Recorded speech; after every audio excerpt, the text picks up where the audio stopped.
너무 격하게 해서 배가 아픈 걸까요? 와이프는 이걸 꺼려 한다는 거죠. 배출이 안 되는 것과 즐거움을 주려고 이렇게 하는 것인지 처음도 아닌데 피가 조금 묻어나왔어. 질환의 증상일 수 있습니다. 안녕하세요. 오늘은 새해를 맞아 조금 새로운 영상을 기획해봤는데요. 네이버 지식인에 성의 고민을 남겨주신 분들이 생각보다 많더라고요. 그래서 성의학자로서 이분들의 고민에 대한 답변을 해드리려고 합니다. 어디에 가서 어떻게 이야기할지도 모르겠고 또 이런 것들에 대해서 터놓고 이야기하던 세대가 아니다 보니 이렇게 인터넷에 질문을 남겨주시는 것 같습니다. 비슷한 궁금증이 있는 분들에게도 도움이 될 수 있을 것 같은데요. 첫 번째 질문은 40대 남성분이 남겨주신 질문입니다. 40대 중년의 관계인데요. 남성은 최근에 운동도 굉장히 많이 하고 스트레스도 없어서 몸의 컨디션이 매우 좋은 것 같아요. 덩달아서 관계도 매일 하고픈 욕구가 있는데 와이프는 이걸 꺼려 한다는 거죠. 저희와 같은 중년은 일주일에 2, 3회가 정상이지 매일 요구하는 것은 지나치다고 하면서요. 당장 병원에 가서 물어볼 수도 없고 전문가의 의견을 받고 싶다고 합니다. 이렇게 40대 중년의 남자인데 운동도 많이 하고 별로 스트레스도 없고 몸의 컨디션이 매우 좋은 편인 것 같습니다. 이 남성분은 총체적으로 건강한 상태이신 것 같은데요. 나는 매일 하고 싶은데 와이프는 너무 많이 하는 게 아니냐 이렇게 말하는 거죠. 이렇게 욕구가 있는 것은 문제가 아닌 굉장히 좋은 현상입니다. 모두들 부러워하는 몸의 상태이죠. 그런데 정작 와이프분은 우리가 중년이니 일주일에 두세 번 정도가 적당하다고 이야기를 하셨죠. 이 남성분이 매일 하자고 하는 것과 여성분이 일주일에 두세 번 정도 하자고 하는 것은 이상한 것은 아닙니다. 각자의 상태일 뿐입니다. 일단 여성분의 입장에 대해서 어떤 상황에서 들어본 것이 없기 때문에 원래는 두 분이 같이 상담을 하는 것이 좋지만 예측을 해보자면 두 분 다 어떤 이상이 있는 것이 아니라 욕구의 차이가 약간 있는 것 같습니다. 하지만 심각한 정도는 아닙니다. 일주일에 2, 3회도 규칙적으로 한다면 절대 나쁘지 않은 정도죠. 하지만 어쨌든 그래도 서로 불만이 생긴다면 이것은 조율을 해보는 것이 좋습니다.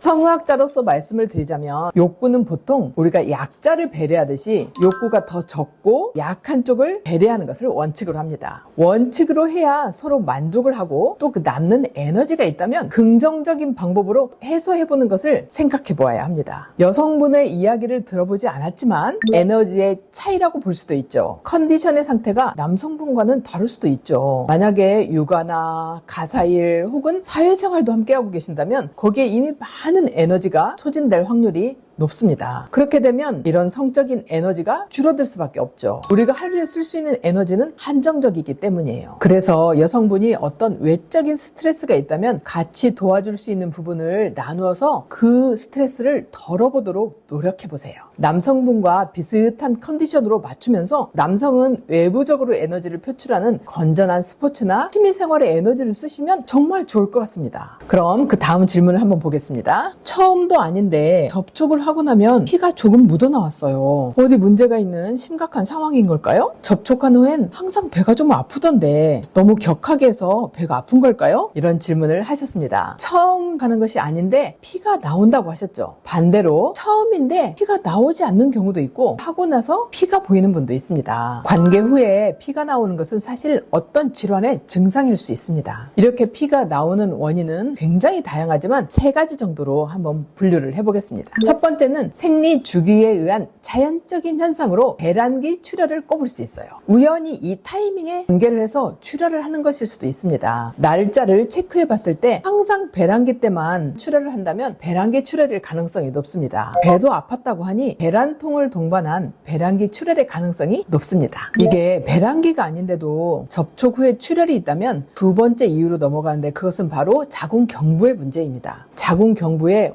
혹이나 용종 같은 것들이 있다면 건드려지면 출혈도 할 수 있고요. 그래서 자궁암 검사가 필요합니다. 자궁경부가 또 약해진 사람은 조금만 건드려도 잘 부서지는 그런 상태를 말하는 거죠. 자궁암 검사를 최소 3개월 이상이 지났으면 꼭 재검사를 하셔야 합니다. 만약에 용종 같은 것이 있더라도 반드시 같이 자궁암 검사를 동반해야 합니다. 용종이 원인이라면 즉시 바로 제거를 할 수도 있겠죠. 자궁경부암도 용종도 아니라면 자궁경부가 헐은 것, 약간 미란이라고 표현하는데요. 이것이 심한 경우에도 정상적으로 출혈을 할 수 있어요. 특히 질염 같은 것이 있으면 이런 경우에 더 쉽게 출혈이 생길 수 있어요. 세 번째로는 자궁 내부나 난소의 문제일 수도 있어요. 자궁 안측, 생리를 하는 자궁 내막에도 용종이나 증식증, 내막암 같은 것이 생길 수 있는데요. 난소에서도 원인이 생길 수 있는데 난소는 호르몬을 분비하는 기관이죠. 여기에 혹이 생기면 출혈을 할 수 있는데 그 타임에 접촉을 해서 출혈을 할 수도 있습니다. 이것은 증상만으로 원인을 정확히 파악할 수는 없고 반드시 전문가가 진찰과 검사를 해야 정확히 알 수 있는 부분입니다. 왜냐하면 통증도 있다고 했는데 그것은 또 다른 문제일 수도 있기 때문이죠. 그럼 마지막 질문으로 넘어가 보겠습니다. 중년 부부들이 관계를 할 때 남자들은 안에다가 혹은 밖에다가 마무리를 하면 많이 피곤하다고 해서 이 마무리를 안 하고 멈출 수도 있나요? 접촉하는 시간이 길어지면 남자가 문제가 있는 건가요? 여자는 보통 50대가 넘으면 갱년기가 와서 좀 귀찮아지는데 50대가 넘어가면 남자들도 욕구가 많이 떨어져서 귀찮아지는가요? 어떤가 너무 궁금합니다. 이런 질문을 주셨습니다.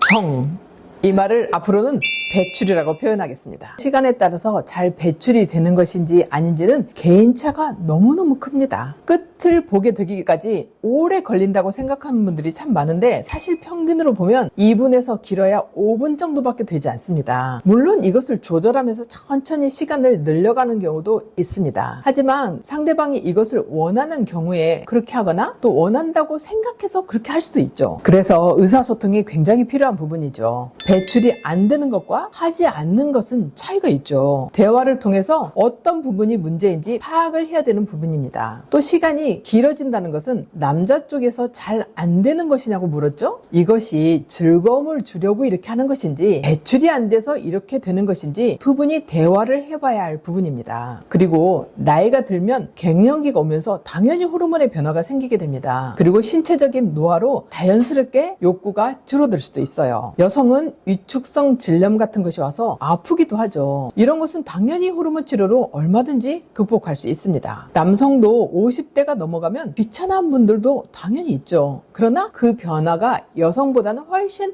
완만하게 오는 것이 보통입니다. 이런 것들을 이겨내기 위해서 식생활 개선이나 운동 등을 통해서 건강을 유지하는 노력이 필요합니다. 그렇지만 모두 그런 것은 아니죠. 여전히 건강관리를 통해서 욕구를 유지하는 분들도 많이 있습니다. 보통은 여성분들이 더 급격하게 호르몬이 떨어지고 남성분들은 완만하게 감소를 하죠. 그런데 여기서 질문을 주신 분은 남성이 귀찮아서 이런지 질문을 하셨으니 대화를 해보는 것이 필요한 것 같습니다. 필요하다면 성 전문가와 함께 두 분이서 같이 상담을 받아보시는 것도 좋을 듯 싶네요. 오늘은 네이버 지식인은 성 질문에 대답해보는 시간을 가졌습니다. 여러분도 고민이 있으시면 댓글창에 남겨주시고 여러분들이 서로 잘 소통을 하면서 행복하게 지내셨으면 하는 마음입니다. 감사합니다. 안녕.